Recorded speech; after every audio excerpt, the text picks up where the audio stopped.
Pernah nggak lo perhatiin sesuatu yang agak aneh?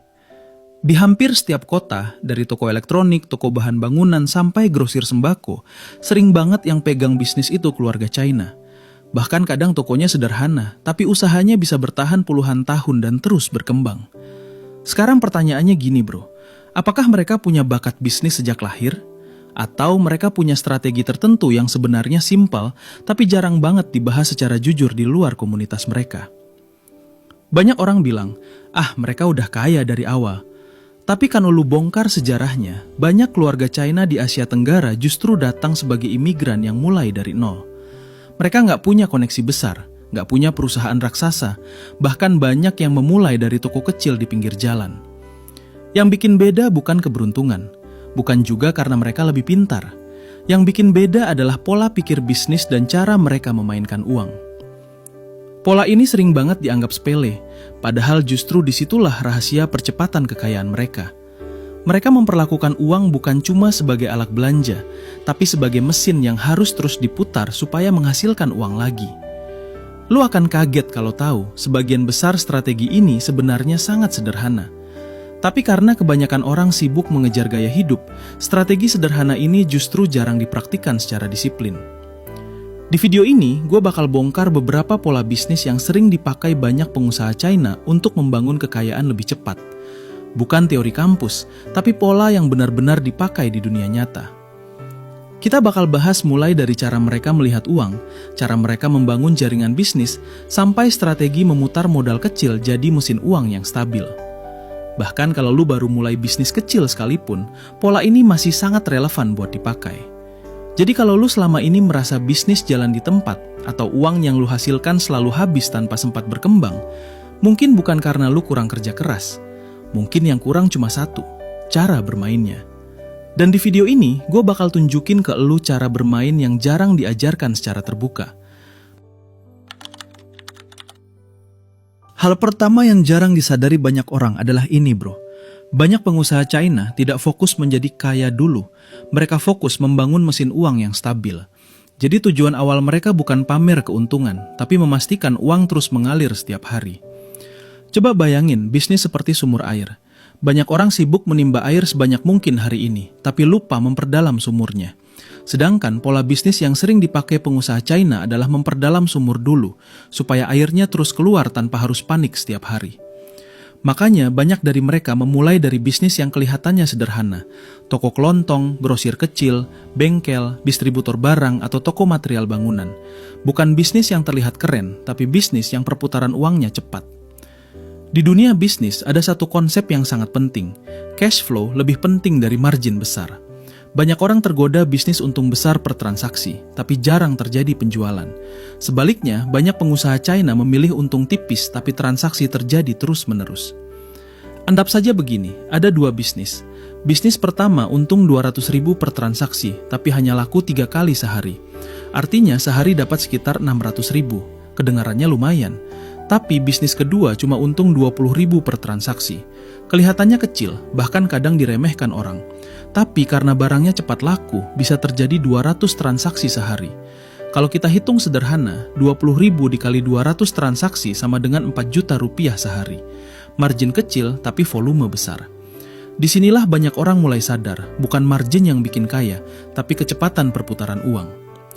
Inilah alasan kenapa banyak pengusaha China suka bermain di bisnis distribusi, grosir, atau perdagangan barang sehari-hari.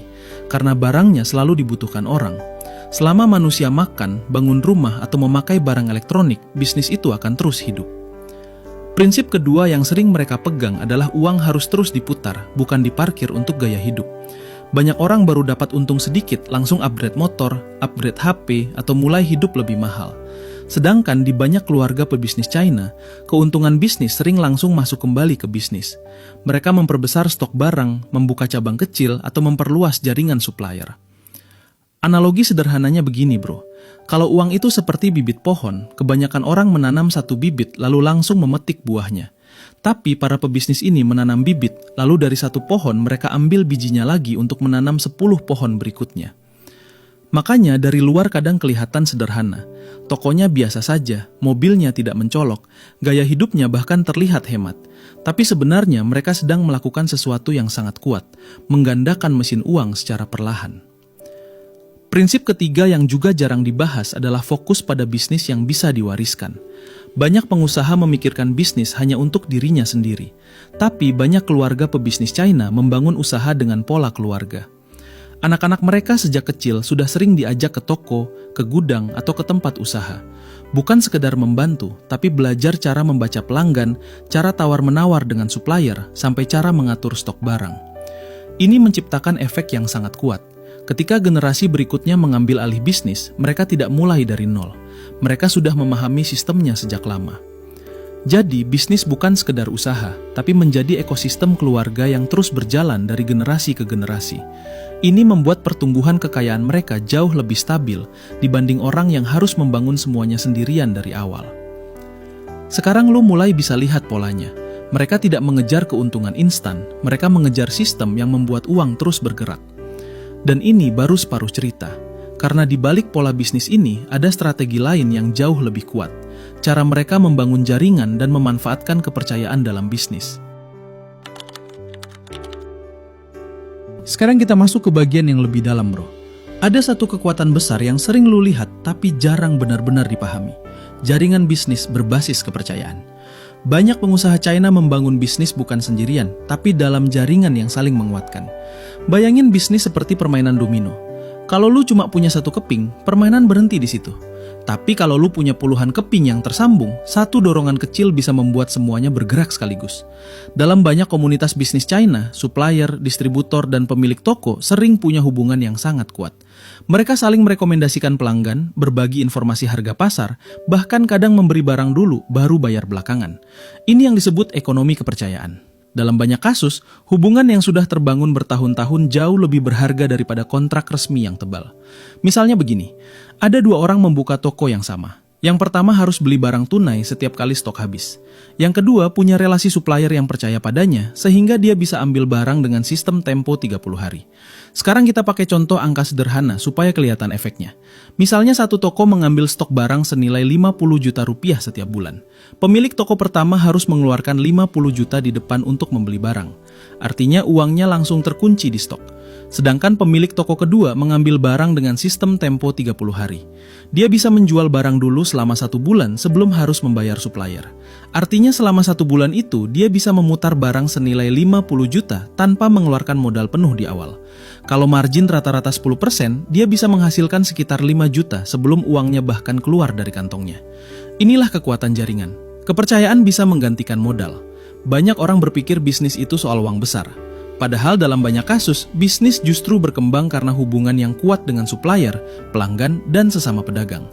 Data dari berbagai laporan kewirausahaan global juga menunjukkan hal yang menarik.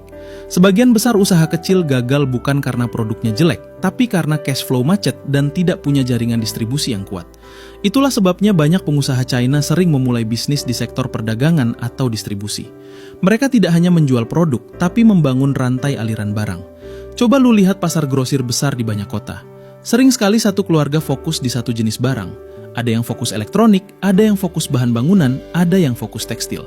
Lama-lama mereka bukan cuma jadi pedagang, tapi menjadi pusat distribusi untuk wilayah sekitarnya. Pedagang kecil datang membeli dari mereka, lalu menjual kembali ke pelanggan akhir. Di titik ini, posisi mereka berubah. Mereka tidak lagi sekedar jualan barang, mereka mengontrol arus perdagangan. Tapi disinilah muncul satu kontradiksi yang jarang dibicarakan. Banyak orang di luar melihat kesuksesan ini dan langsung berpikir, berarti harus punya modal besar. Padahal realitanya sering kebalikannya. Banyak bisnis besar justru dimulai dari margin kecil, jaringan kuat, dan disiplin memutar uang selama bertahun-tahun. Tantangannya adalah konsistensi. Banyak orang ingin hasil cepat, sementara pola ini bekerja seperti menanam pohon bambu. Dalam 5 tahun pertama, mungkin hampir tidak terlihat pertumbuhan yang spektakuler. Tapi begitu akarnya kuat, pertumbuhannya bisa melonjak sangat cepat. Itulah kenapa banyak bisnis keluarga China terlihat tiba-tiba besar. Padahal sebenarnya mereka sudah membangun fondasinya diam-diam selama puluhan tahun. Jadi kalau kita tarik benang merahnya sampai sini, ada 3 kekuatan yang mulai terlihat jelas. Perputaran uang yang cepat, reinvestasi keuntungan secara disiplin, dan jaringan bisnis yang dibangun dengan kepercayaan jangka panjang. Sekarang pertanyaannya jadi jauh lebih penting. Bagaimana seseorang yang baru mulai bisnis bisa menerapkan pola ini dalam kehidupan nyata? Karena teori tanpa praktik cuma jadi cerita inspirasi. Dan di bagian berikutnya, gue bakal tunjukin cara menerapkan pola ini secara realistis, bahkan kalau lu memulai dari skala kecil. Sekarang pertanyaan yang paling penting bro. Kalau pola ini memang kuat, gimana cara kita mulai menerapkannya di dunia nyata? Bukan sebagai teori YouTube, tapi sebagai strategi yang benar-benar bisa dipakai buat membangun bisnis dari bawah. Langkah pertama adalah mengubah cara lu memilih bisnis. Banyak orang memilih bisnis berdasarkan gengsi atau tren, padahal yang harus lu cari adalah bisnis dengan perputaran uang cepat. Barang yang selalu dibutuhkan orang setiap hari hampir selalu lebih stabil daripada bisnis yang hanya viral sesaat. Contohnya sederhana, air minum, makanan, bahan bangunan, aksesoris HP, alat rumah tangga, atau kebutuhan kendaraan. Barang-barang ini mungkin terlihat biasa, tapi permintaannya hampir tidak pernah berhenti. Analogi gampangnya begini, lebih baik punya keran kecil yang airnya mengalir terus daripada ember besar tapi hanya terisi sekali-sekali. Banyak bisnis kecil bisa stabil justru karena mereka menjual sesuatu yang selalu dicari orang. Langkah kedua adalah menerapkan aturan sederhana yang sering dipakai banyak pebisnis berpengalaman. Pisahkan uang bisnis dan uang gaya hidup. Ini kelihatannya sepele, tapi inilah tempat paling sering orang gagal. Misalnya bisnis lu menghasilkan keuntungan 5 juta sebulan. Kebanyakan orang langsung menaikkan standar hidupnya mengikuti angka itu. Padahal, kalau pola bisnis ingin berkembang, sebagian besar keuntungan harus kembali masuk ke mesin bisnis. Coba bayangkan, kalau dari 5 juta keuntungan itu, 3 juta langsung digunakan untuk menambah stok barang atau memperluas pemasaran. Dalam beberapa bulan, kapasitas bisnis lu akan meningkat tanpa harus menambah hutang. Langkah ketiga adalah mulai membangun jaringan kepercayaan. Banyak orang berpikir networking itu harus dengan orang kaya atau pengusaha besar. Padahal jaringan bisnis paling kuat sering dimulai dari hal sederhana, supplier, pelanggan setia, dan sesama pedagang. Lu bisa mulai dari hal kecil. Bangun reputasi sebagai orang yang tepat waktu bayar, jujur dalam transaksi, dan konsisten dalam kerjasama. Dalam dunia bisnis, reputasi seperti ini sering membuka pintu yang bahkan tidak bisa dibuka dengan uang. Banyak pedagang yang akhirnya mendapat harga lebih murah, prioritas stok barang, bahkan sistem pembayaran tempo, hanya karena mereka dikenal sebagai mitra yang bisa dipercaya. Langkah keempat adalah berpikir seperti pembangun sistem, bukan hanya penjual barang. Banyak orang sibuk mengejar transaksi hari ini, tapi lupa membuat sistem yang bisa berjalan besok tanpa harus diawasi setiap saat. Misalnya mulai mencatat stok dengan rapi, memahami produk mana yang paling cepat laku, dan memperkuat hubungan dengan pelanggan yang sering membeli. Hal-hal kecil ini pelan-pelan membentuk mesin bisnis yang lebih stabil. Memang ada tantangan dalam proses ini. Salah satu yang paling sering adalah rasa tidak sabar. Banyak orang ingin melihat lonjakan keuntungan besar dalam waktu singkat, padahal sebagian besar bisnis yang kuat justru tumbuh perlahan. Cara menghadapinya adalah fokus pada kemajuan kecil yang konsisten. Kalau omset bisnis lu naik 5-10% setiap bulan, dalam 1 tahun pertumbuhannya bisa sangat signifikan. Selain itu, penting juga untuk menjaga mentalitas hemat yang sehat. Banyak pengusaha yang akhirnya kehilangan momentum bisnis karena terlalu cepat menaikkan gaya hidup setelah mulai menghasilkan uang. Menjaga gaya hidup sederhana bukan berarti pelit terhadap diri sendiri. Itu berarti lu sedang memberi ruang bagi bisnis lu untuk tumbuh lebih besar di masa depan. Dan ketika bisnis mulai stabil, sesuatu yang menarik akan terjadi.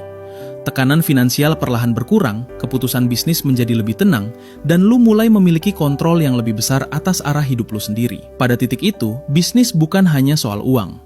Bisnis menjadi alat untuk membangun stabilitas ekonomi, kebebasan waktu, dan rasa percaya diri bahwa masa depan lu tidak lagi ditentukan oleh keadaan, tapi oleh keputusan yang lu ambil sendiri. Jadi, kalau kita tarik benang merah dari semua yang kita bahas tadi, sebenarnya rahasia yang sering membuat banyak pengusaha Cina berkembang lebih cepat bukanlah sesuatu yang mistis atau rahasia besar yang tidak bisa dipelajari. Intinya selalu kembali pada 3 senjata utama. Memilih bisnis dengan perputaran uang cepat, disiplin memutar kembali keuntungan ke dalam bisnis, dan membangun jaringan kepercayaan yang kuat dalam dunia perdagangan. Ketika 3 hal ini berjalan bersama, bisnis pelan-pelan berubah dari sekedar usaha mencari uang menjadi mesin ekonomi yang terus bergerak. Bukan hanya menghasilkan uang hari ini, tapi juga memperbesar peluang di masa depan. Banyak orang melihat kesuksesan dari luar lalu mengira semuanya terjadi secara instan. Padahal di balik itu biasanya ada bertahun-tahun kerja diam-diam, keputusan finansial yang disiplin, dan kesabaran membangun fondasi yang kuat. Jadi kalau saat ini bisnis lu masih kecil, jangan langsung merasa tertinggal. Banyak bisnis besar yang dulu juga dimulai dari toko kecil, gudang kecil, atau bahkan hanya dari satu produk yang diputar terus-menerus. Yang menentukan bukan seberapa besar lu memulai, tapi seberapa konsisten lu memainkan strategi yang benar. Sekarang gue pengen tanya ke lu yang lagi nonton. Dari semua strategi yang kita bahas tadi, menurut lu bagian mana yang paling jarang dipraktikkan orang di sekitar kita?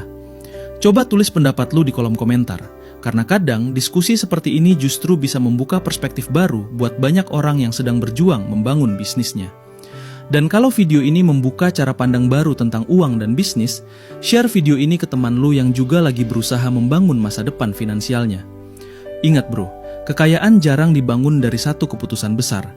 Biasanya ia lahir dari pola kecil yang dilakukan dengan disiplin setiap hari.